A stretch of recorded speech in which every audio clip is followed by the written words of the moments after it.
우리 하나님의 말씀을 함께 보겠습니다. 하나님의 말씀 시편 23편 1절에서 3절까지의 말씀입니다. 시편 23편 1절에서 3절까지의 말씀입니다. 우리 함께 큰 소리로 읽겠습니다. 시작. 여호와는 나의 목자시니 내게 부족함이 없으리로다.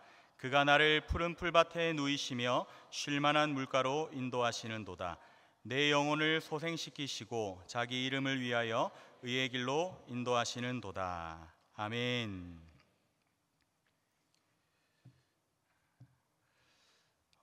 모니터 조금 올려줄 수 있으면 조금 올려주시면 감사하겠습니다.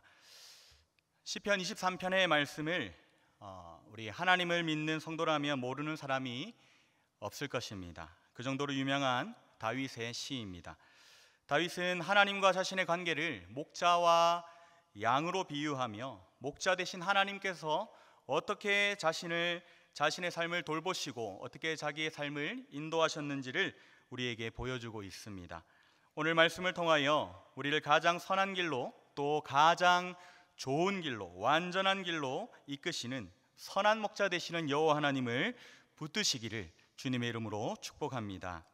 첫째로 여호와는 나의 목자이십니다 라고 이렇게 한번 살펴봤으면 좋겠습니다. 다윗은 목동이었던 시절의 모습을 떠올리며 하나님께서 나의 목자 되신다고 고백하고 있습니다. 사실 우리 사람들은 양과 같은 특성이 있습니다. 이사야 53장 6절을 보면은 우리는 다 양과 같다고 하였습니다. 그러므로 사람의 특성을 알려면 양의 특성을 알 필요가 있습니다. 우선 양은 방향 감각이 없는 동물입니다. 양들은 자기들끼리 놔두면 길을 찾지 못하고 이리저리 방황하게 됩니다. 모든 동물들이 각자 자기의 집을 잘 찾아오지 않습니까? 쉽게 찾아옵니다. 진돗개는 대전에서 이렇게 자기의 집을 찾아갈 정도로 그렇게 똑똑하다고 합니다. 그러나 양은 그렇지 못합니다. 양은 한마디로 방황하는 존재입니다. 또 양은 무력한 존재입니다. 대부분의 동물들은 어느 정도는 자기를 지킬 수 있는 보호책이 있습니다.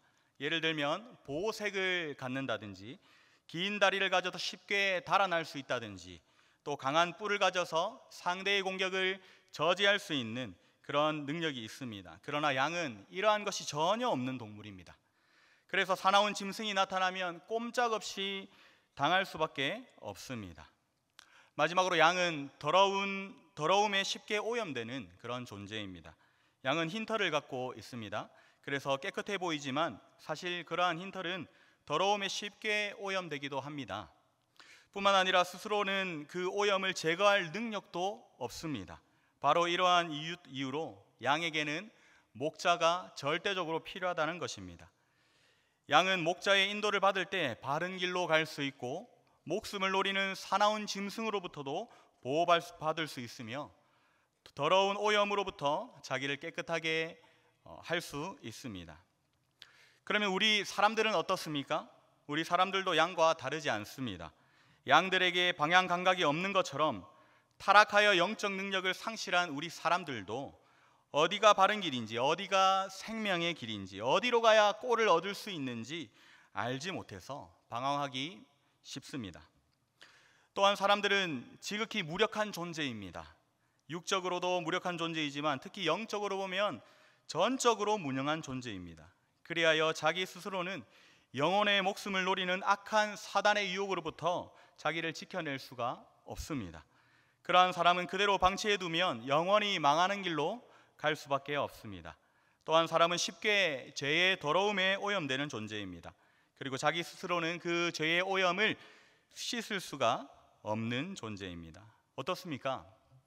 정말 양과 너무나도 똑같지 않습니까? 그렇습니다. 우리는 다 양 같은 존재입니다. 그러므로 우리에게는 목자가 절대적으로 필요합니다. 우리가 바른 인생 길을 가고 사단의 유혹으로부터 영혼을 지키며 죄를 씻어 깨끗하게 되기 위해서는 우리 스스로 할 수 있는 게 아니라 목자가 필요합니다. 그러면 누가 우리의 목자입니까? 누가 우리를 맡길 만한 그런 목자입니까? 다윗은 오늘 1절 말씀에 여호와는 나의 목자라고 하고 있습니다. 그가 자신을 푸른 초장에 누이시며 쉴만한 물가로 인도하시고 영혼을 소생시키시고 의의 길로 인도한다고 하였습니다. 이 다윗의 고백과 같이 우리 인생의 목자는 여호와 하나님이십니다. 여호와 하나님만이 우리 인생의 유일한 목자이시며 진정한 목자가 되십니다. 여러분, 우리의 목자 여호와 하나님은 능력의 하나님이십니다. 천지를 창조하신 능력의 하나님이십니다. 이스라엘을 출애굽하게 하셨고 광야 생활에서도 이스라엘을 먹이신 하나님이십니다. 그 하나님께서 늘 때를 따라 돕는 은혜를 주셨다는 것을 믿으시기를 바랍니다. 다윗은 수많은 사건을 통해 하나님이 나의 목자가 되신다는 것을 경험했습니다. 목동 다윗은 양을 칠 때에 곰이나 사자가 새끼를 물어가면 당당히 맞서 싸우면서 새끼를 구했습니다. 목자는 양을 포기하지 않습니다. 때문에 하나님께서는 양인 자신을 버리지 않으신다는 것을 이 다윗은 고백하고 있는 것입니다. 다윗이 골리앗을 물리칠 때는 어땠습니까? 이야, 하나님이 정말 살아계시는구나 하고 깨달았을 것입니다. 물맷돌을 던져서 골리앗 이마에 탁 박혔을 때에 이것은 분명한 하나님의 기적이다, 나는 이렇게 할 수 있는 능력이 없어 라는 것을 다윗은 확실히 알고 있었을 것입니다. 10년 넘게 사울 왕에게 쫓길 때 이 다윗은 어땠을까요? 하나님은 나의 요새가 되시고 나의 피난처가 되시는구나 하고 느꼈을 것입니다. 다윗은 수많은 고난과 역경을 경험하면서 살아계신 하나님을 체험하고 만났습니다. 나를 인도하시고 지켜주시고 채워주시는 그 하나님을 만났던 것입니다. 승리하고 성공해야만 하나님을 만나는 것이 아니라 인생의 연약함을 통해서도 하나님을 만날 수가 있습니다. 여러분, 혹시 고난 중에 있으십니까? 헤쳐나올 수 없는 역경 중에 있으십니까? 수없이 많은 고난과 역경을 이겨낸 다윗은 이렇게 고백합니다. 여호와는 나의 목자이십니다. 여러분, 믿으시기를 바랍니다. 두 번째로 살펴볼 것은 내게 부족함이 없습니다입니다. 선한 목자이신 주님을 따르는 자에게는 좋은 것에 부족함이 없습니다. 다시 1절을 보면 다윗은 여호와께서 자신의 목자이심으로 자기에게는 부족함이 없다고 고백하고 있습니다. 그 누구보다도 하나님을 깊이 만나고 경험한 다윗은 그분을 노래하지 않고서는 견딜 수 없는 마음이 있었습니다. 그래서 다윗은 여호와는 나의 목자시니 내게 부족함이 없으리로다 라고 고백합니다. 사랑하는 여러분, 다윗처럼 하나님을 깊이 경험하며 살아가시기를 축복합니다. 부족함이 없다라는 말은 정말 좋고 기분 좋은 말이죠. 풍족하고 넉넉하고 아주 행복하게 느껴집니다. 그러나 다윗이 고백한 이 진정한 고백의 뜻, 이 부족함이 없다는 뜻은 목자와 양의 관계에서 볼 때의 부족함이 없다는 뜻입니다. 이스라엘 백성이 40년간 광야의 길을 갈 때에 너무나도 부족함이 많았습니다. 출애굽한 후에 애굽의 군대가 쫓아왔지 않습니까? 광야 생활에서 매일매일 목마름이 있었습니다. 조금 평안한 것 같으면 아말렉이 못살게 굴었습니다. 불평으로 불뱀한테 물리기도 했습니다. 그러나 신명기 2장 7절은 이렇게 기록을 합니다. 40년의 광야 생활을 부족함이 없었다고 말을 하고 있습니다. 어려움이 있을 때마다 목자 되신 하나님께서 나타나셔서 이 모든 것을 해결해 주셨기 때문임을 여러분 믿으시기를 바랍니다. 하나님은 선한 목자가 되셔서 당신의 양들을 지켜주시고 채워주셨습니다. 그래서 많은 어려움이 있었지만 부족함이 없었다고 하는 것입니다. 다윗의 인생도 그렇습니다. 10년 넘는 시간 동안 사울에게 쫓기면서 고생했습니다. 배고픔이 있었고요, 배신이 있었고요, 수많은 전쟁이 있었습니다. 그러나 하나님께서 그의 인생을 지켜주셨고 역전시켜 주셨습니다. 늘 다윗과 함께 하시면서 때를 따라 돕는 은혜를 주셨습니다. 다윗의 인생은 늘 부족한 듯 보였지만 목자와 양의 관계에서 보니 부족함이 없었다는 것입니다. 하나님은 당신을 목자로 삼아 따르며 의지하는 자들을 아무것도 없는 상황에서라도 부족함이 없게 인도하시는 것입니다. 그러므로 시편 34편 10절에서는 젊은 사자는 궁핍하여 줄일지라도 여호와를 찾는 자는 모든 것에 부족함이 없으리로다 라고 고백합니다. 하나님은 당신을 찾는 자에게 충분한 것으로 공급하여 주십니다. 하나님께서 좋은 것으로 부족함이 없게 채우시는데도 만족한 삶을 살지 못하고 불평하는 사람이 있다면 그에게는 하나님의 공급하심이 부족한 것이 아니라 그 마음에 하나님의 채우시는 은혜에 대한 감사가 부족한 것입니다. 선한 목자이신 하나님은 자기의 양떼들에게 이러한 평화와 안식과 만족을 늘 주시는 분이십니다. 팔레스타인 땅은 1년 중에 반 이상이 황무지로 변합니다. 이러한 상황 속에서 양들에게 좋은 풀을 먹이기 위한 목자의 노력이 얼마나 대단한 것인지 우리가 알 수가 있습니다. 그리고 세찬 물결이 흐르는 그런 시내로 인도하지 않고 양들이 안심하고 물을 마실 수 있도록 잔잔한 시내로 인도하는 목자의 이 섬세한 배려 또한 느낄 수 있습니다. 양을 기르는 목자의 이런 행동은 양들에게 최고의 만족과 기쁨을 안겨줍니다. 더 이상 바랄 것이 없는 그런 인도하심이죠. 그와 같이 하나님은 선한 목자로서 우리들에게 최고의 만족과 기쁨을 주시려고 하십니다. 요한복음 10장을 보면 예수님은 당신을 선한 목자라고 말씀하시면서 당신이 이 세상에 오신 목적은 양들로 생명을 얻게 하고 더 풍성하게 얻게 하기 위함이라고 하셨습니다. 그리고 그 말씀대로 양들의 풍성한 삶을 위하여 예수님은 친히 자기 목숨까지도 버려 주셨습니다. 사랑하는 여러분, 꼭 기억하시기를 바랍니다. 우리는 예수님으로부터 가장 귀한 생명을 받은 사람입니다. 또한 우리의 선한 목자 되시는 주님으로 인해 우리는 늘 때를 따라 돕는 은혜로 최고의 것을 누리며 살아가고 있습니다. 여호와는 나의 목자시니 내게 부족함이 없습니다. 믿으시기를 바랍니다. 셋째로 하나님이 인도하십니다.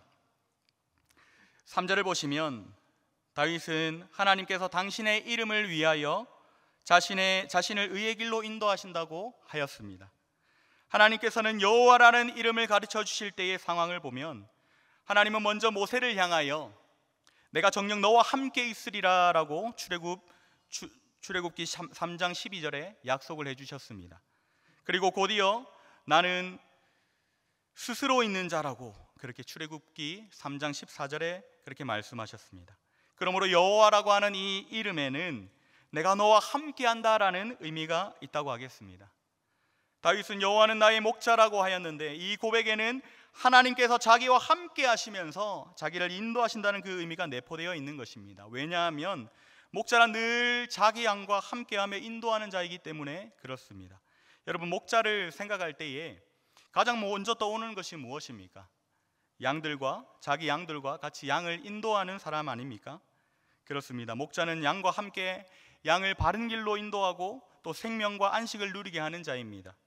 그와 마찬가지로 여호와라는 하나님의 이름에는 당신의 백성과 함께하며 그를 바른 길로 인도하시는 분이라는 그런 의미가 내포되어 있습니다. 한글 성경에는 하나님께서 자기 이름을 위하여 우리를 의의 길로 인도하신다고 되어 있습니다. 우리를 의의 길로 인도하시는데 이는 마치 하나님이 자기 이름을, 자기의 명예를 위하여 우리를 의의 길로 인도하시는 분인 것처럼 여겨지게 합니다. 그러나 자기 이름을 위하여라는 말은 본래 자기의 이름이 그렇기 때문에 그렇게 의미로 이해를 해야 합니다. 즉 하나님은 하나님의 이름의 뜻이 본래 자기 백성과 함께하며 인도하신다는 그런 의미가 있기 때문에 우리를 의의 길로, 자기의 이름이 그렇기 때문에 우리를 의의 길로 인도하신다는 것입니다. 하나님이 자기 양 무리를 인도하는 의의 길은 어떤 길일까요? 다시 3절을 보시면 목자 되신 하나님이 다윗을 의의 길로 인도하신다고 하였습니다. 여러분, 양 무리는 한 곳에 머물러 있으면 안 됩니다. 한 곳에 오래 머물게 되면 풀밭은 황폐해집니다. 그리고 그로 인해서 양들이 병에 들 수 있습니다. 그러므로 목자는 양 무리를 이끌고 자주 옮겨 다녀야 합니다. 그와 같이 선한 목자이신 하나님도 양 무리인 우리 성도들을 늘 같은 장소에 내버려 두지 않습니다. 하나님은 우리가 보다 신선한 영적 양식을 얻고 또 건강한 신앙을 유지하도록, 그래서 우리를 늘 새로운 신앙의 환경으로 인도하여 주십니다. 다윗은 그렇게 하나님이 성도들을 이끄는 길을 의의 길이라고 표현하고 있습니다. 왜냐하면 하나님이 우리를 이끄시는 길은 곧 우리의 유익을 위한 길이기 때문입니다. 그런데 우리가 여기서 알아야 할 중요한 사실이 있습니다. 그것은 의의 길이 꼭 똑바르고 넓어서 평탄하기만 한 길은 아니라는 것입니다. 아니, 우리가 생각할 때는 의의 길은 좀 좋은 길이어야 되지 않겠습니까? 그렇지 않다는 것입니다. 여기서 말하는 의의 길은 인간적인 기준에서의 안전한 길이 아닙니다. 이 길은 목자이신 하나님이 보시기에 안전한 길입니다. 이스라엘의 땅은 대부분이 산악지대입니다. 그리하여 낮은 계곡으로 이동할 경우 갑자기 하늘에서 많은 비가 쏟아지면 양무리들이 순식간에 형성된 급류에 휩쓸릴 수도 있습니다. 때문에 목자는 이런 길을 절대적으로 피해야 합니다. 또 무서운 맹수나 도둑이 나타나기 쉬운 그런 지역도 피해야 합니다. 그러다 보니 목자는 때론 길을 우회하여서 먼 길로 가기도 하고 또 때로는 험한 지역으로 가기도 해야 합니다. 때문에 그처럼 목자가 인도하는 길은 양무리에게 고생이 되기도 합니다. 하지만 어떻습니까? 비록 고생이 되기는 하지만 그 길이 가장 안전한 길입니다. 생명을 보존하는 길입니다. 이와 같이 하나님이 우리를 인도하는 의의 길은 평탄하지만은 않습니다. 하나님이 인도하는 길은 성도들에게 때로 많은 시련을 주기도 합니다. 그래서 왜 하나님은 우리를 이렇게 힘든 길로 인도하시는지 모르겠다는 그런 의구심이 들 때도 있습니다. 신앙생활하는 것이 정말 힘들게 느껴질 때도 많이 있죠. 그러나 여러분, 하나님이 우리를 고생시키려고 일부러 그런 길을 인도하시는 것이 아닙니다. 그 길이 우리를 위한 가장 최선의 길이기에 그 길로 인도하는 것입니다.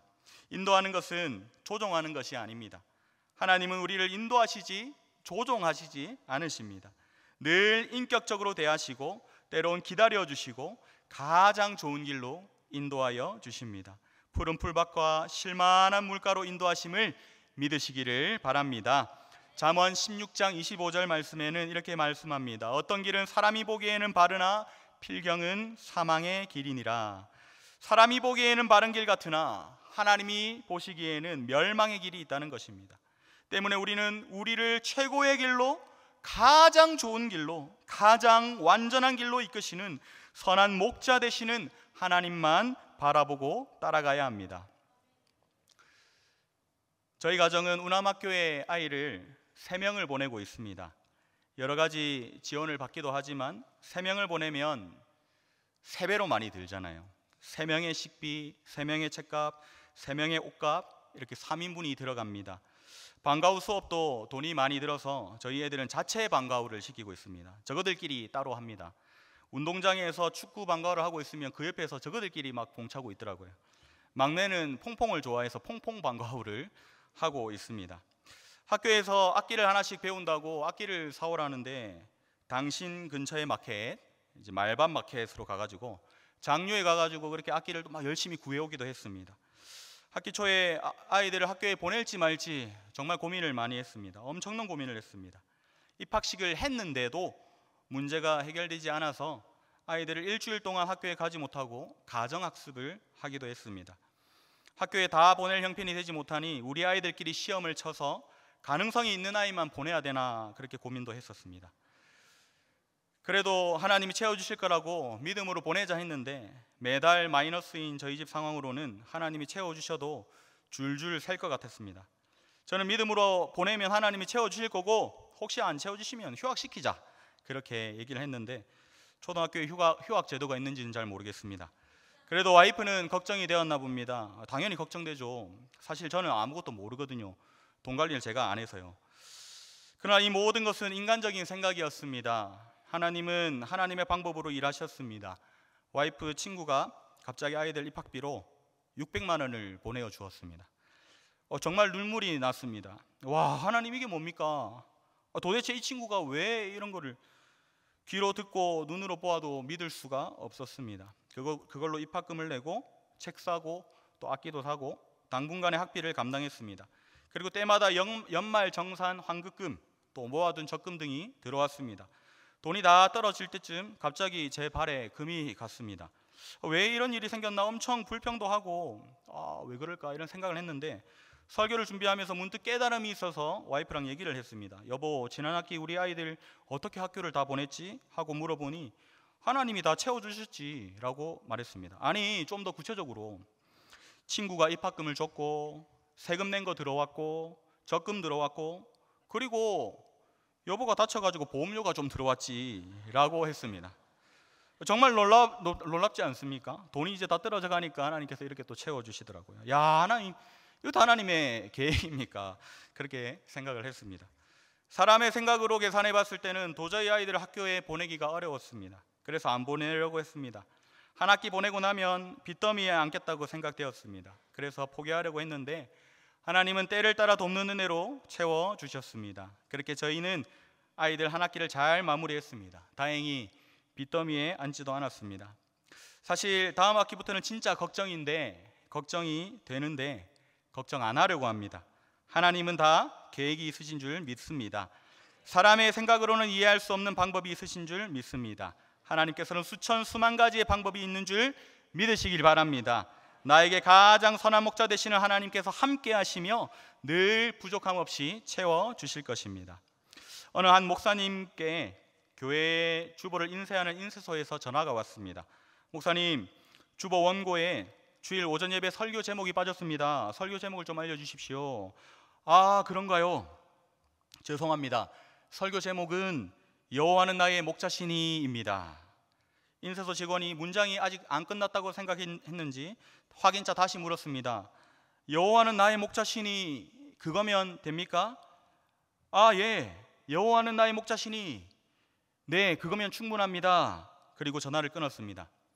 주일 아침 예배 시간, 예배를 인도하던 목사님은 찬양팀이 찬양하는 시간에 주보를 확인하고서는 깜짝 놀랐습니다. 주보에 설교 제목이 잘못 나왔기 때문에 그렇습니다. 주보 설교 제목에는 그렇게 기록되어 있었습니다. 여호와는 나의 목자시니 네, 그거면 충분합니다. 순간 당황하던 목사님은 그 설교 제목을 몇 번 되뇌이다가 눈에서 눈물이 흘렀습니다. 강단에 선 목사님은 계속 눈물이 나오는 바람에 설교를 시작할 수 없었다고 합니다.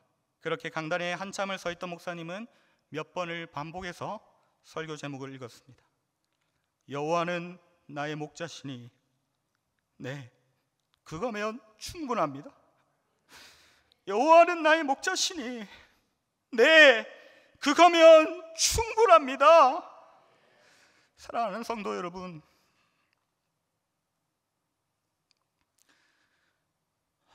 여호와는 나의 목자시니 내게 부족함이 없으리로다 라고 고백했던 이 다윗의 고백이 저와 여러분들의 고백이 되었으면 좋겠습니다. 여호와는 나의 목자시니 네, 그거면 충분합니다. 그가 나를 최고의 길로 인도하시며 모든 필요한 것들을 채워주시며 가장 완전한 길로 인도하실 줄 믿습니다. 이러한 믿음으로 살아가시는 저와 여러분들이 다 되시기를 주의 이름으로 축원합니다. 아멘.